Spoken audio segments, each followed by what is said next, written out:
I'm getting ready to put a speckle coat, a water epoxy speckle coat coating on this garage floor, but the first thing I want to do is to get any grease off the floor that might have been dripped on from cars or spilled or whatever. So I'm washing everything with a little bit of mixture of laundry detergent, Tide in this case, and a little bit of bleach, because I'm going to go get any mold or whatever that might be on the floor. And I'm just giving it a good scrubbing, and then I'm going to pressure clean it the best I can with a spiral tip to get as much of the loose paint off as possible.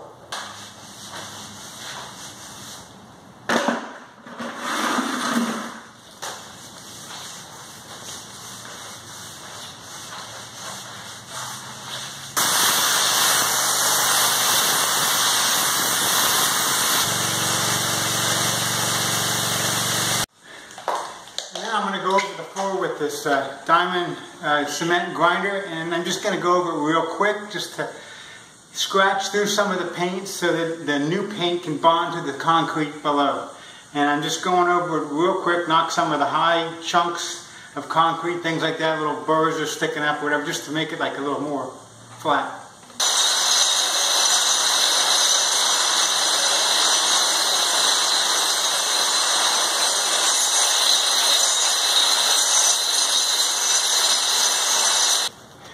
Now you got to rinse it off really good.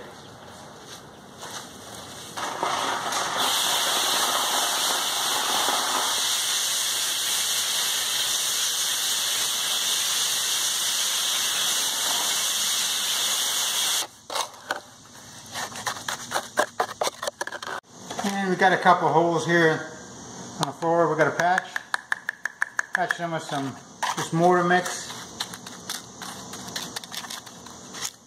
Just press them in good.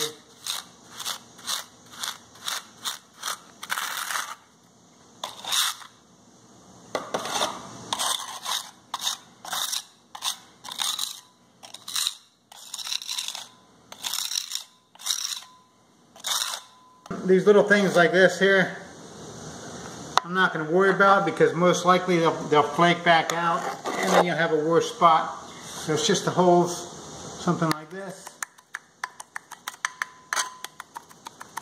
You want to pack it in good so there's not a cavity underneath it. Now it's good to know your square footage, so most of it's pretty simple. Measure across the garage in square.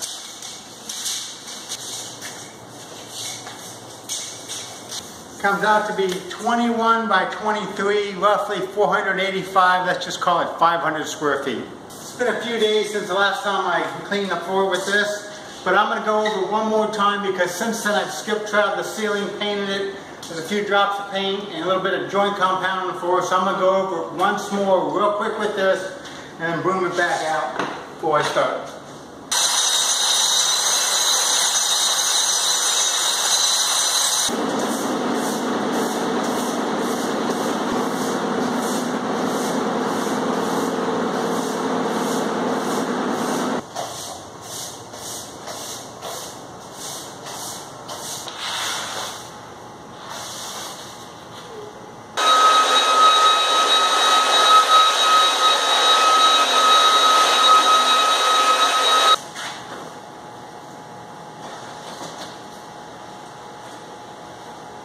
I'm going to start at this end and work myself that way and give this time more dry so I can close the garage door at the end of the day. So start over here and go that way. This is to keep dirt and stuff from blowing in. This is a two-part mix, one part of the color and one part of the activator or the hardener, and you mix them both in. I had some sand mixed in with this because they said it was better to mix it in with the paint than it is in the clear coat. So what we're going to do is we're going to pour this in. And because I want to get most all of it out, I'm going to use stir stick to scrape it out. And I just got it today, so it was just shook up. But that being said, I still want to make sure I get it all, the right mixture, get it all out. And because I want to make sure I get them all mixed up good, I'm going to add the activator to the first gallon. This means there's no turning back. I got 2 hours of pot life on this. Now, I don't know if it's a better idea to mix them all up or not. I'm assuming it is because sometimes when you don't block all your stuff together, you get a slight difference of color. Different batches somehow do that. It shouldn't happen on this because it's a pre-mix color, Sussex gray. I'm going to go ahead and just mix them all together at one time.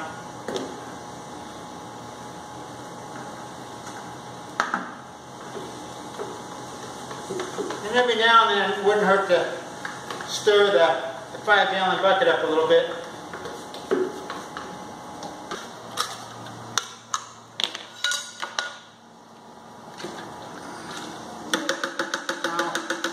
There's 2 kits here. Each kit has about 250 square feet. And because I'm supposed to be getting, I have 485 square feet, that should be good.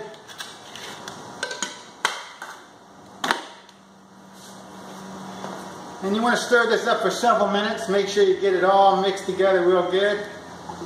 I'm actually going to use a drill bit after I get the thick of it mixed, because sometimes the activators might just all be floating on the top, and I want to make sure I get it in there good before I start whipping it.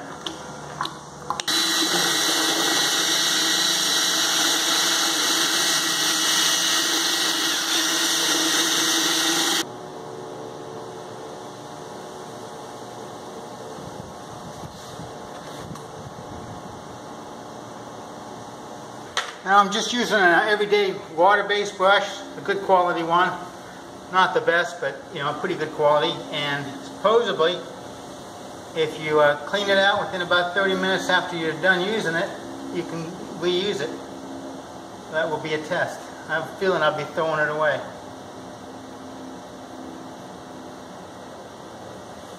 Just trying to get over this lip a little bit.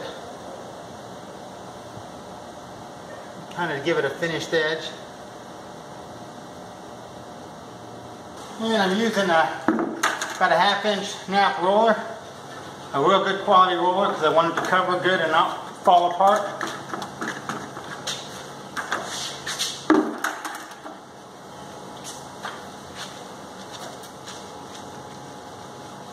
Now I did paint the curb the other day with a similar color, different type of paint,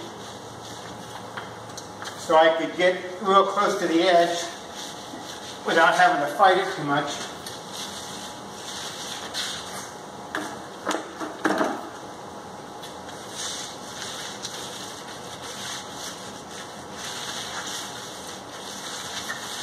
I'm just going to go about 3 feet out, something I can reach over fairly easy.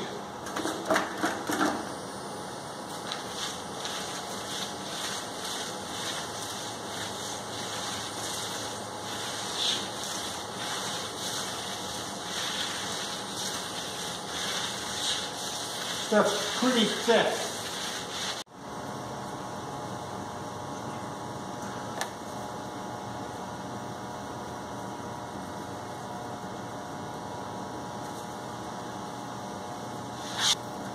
Just kind of lightly sprinkle them. You don't want to put too much because you can't take them out once you drop them on there. So.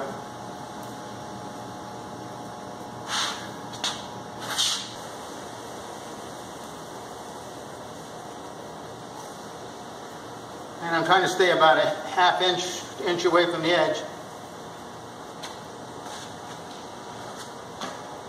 where I haven't put any flakes down.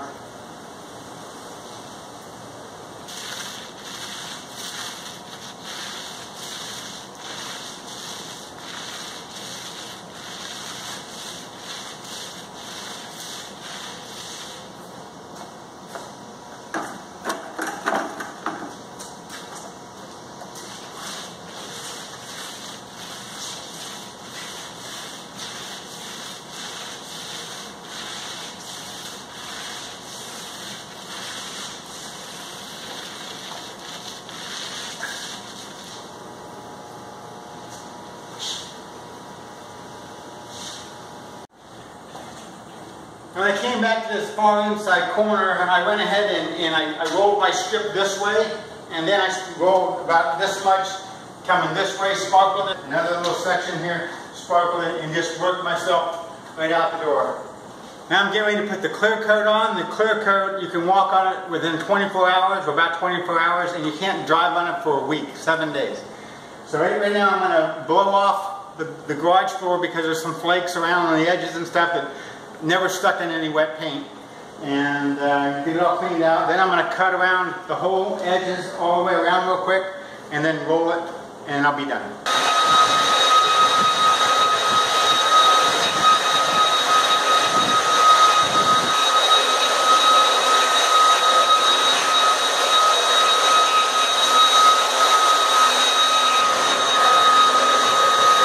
Time for the clear coat, and it says you get 250, 300 square feet per gallon. I have still 485 square feet, so it's going to take both the gallons to do the clear coat on the floor.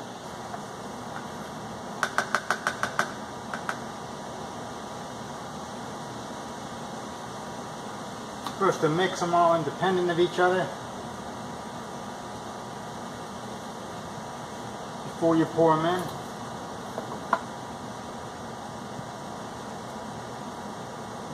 Pour them in.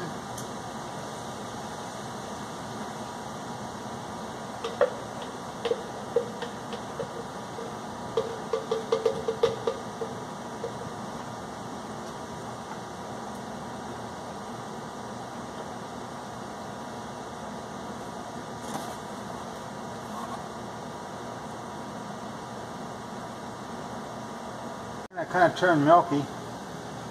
But you want to keep them stirring up, and we're not going to be able to start the process for about a half hour because it's got to really blend together and all that stuff before you start. So I'm mixing these up real good before I pour them into the 5-gallon bucket, of which I will, again, mix it up a lot. I don't want to use a power mixer because I don't want to beat a bunch of air bubbles into it. I'm not sure if you're supposed to, that's just my guess.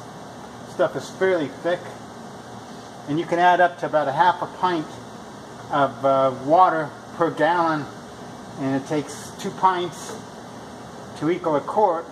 So because I'm mixing 2 gallons up, my mixture of water added to it would be right about a half a quart. That's the 1 full pint, which is a half a quart of water to the mix. So now that I got them mixed up in the 1-gallon cans, I'll pour them into the 5. Let it sit there for a second, drain.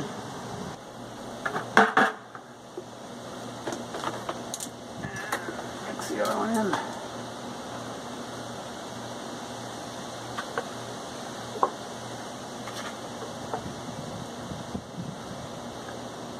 And since I'm mixing half a pint for 1 pint of water, so I'm going to add that to the quart can, and I'm just going to guess just a little less than halfway because there's a max of a half a pint per gallon, so 2 half pints equal a half a quart.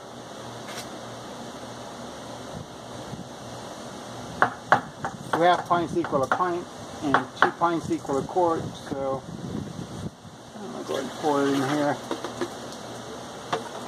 Slosh it around.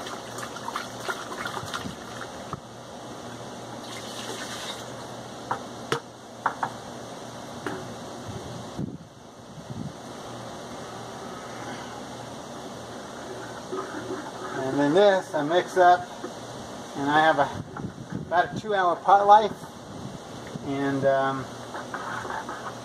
I have to mix it and let it just kind of sit there and sit for almost about half an hour altogether before I can start putting it on.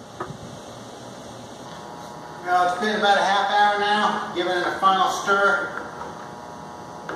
and then I'll start cutting in.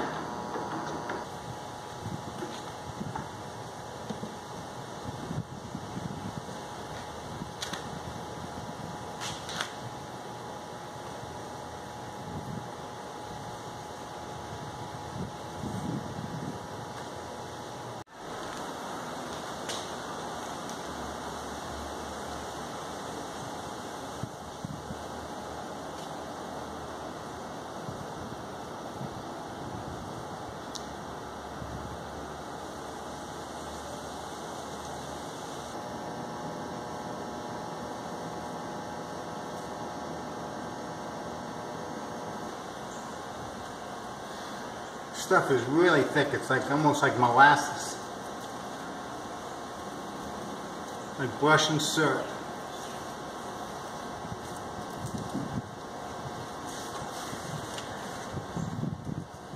I'm just going to go all the way around and get all of the edges done. And that way I can just crank out the rolling really quick.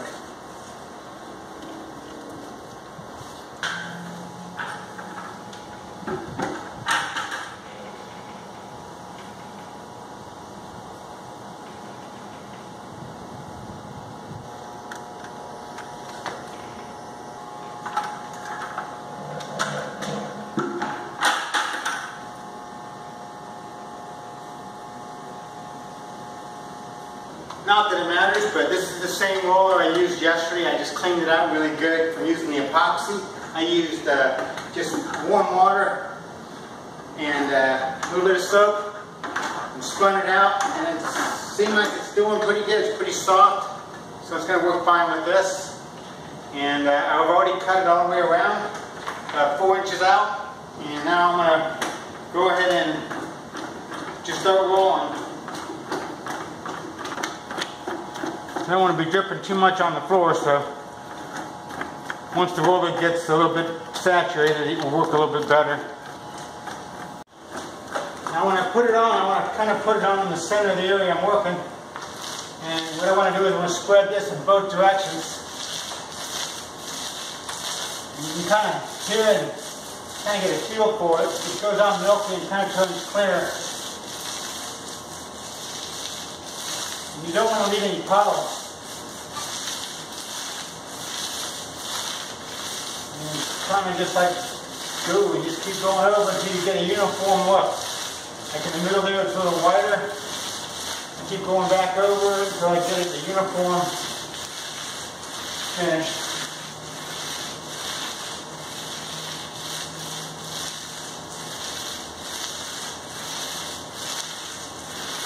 Overlap into your other area a little bit. And slide it on down.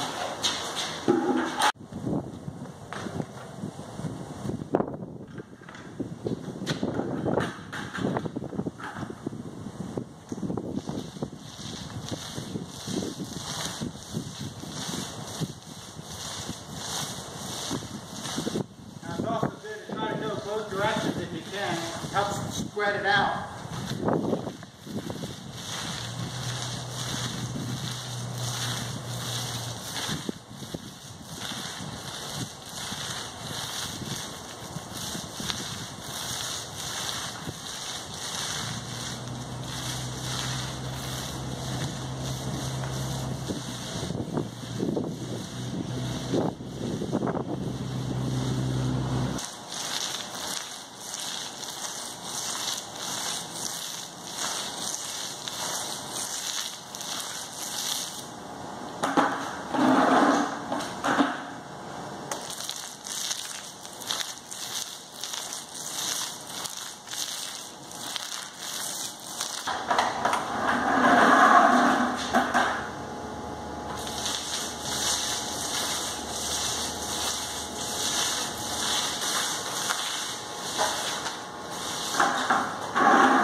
And now it just has to dry.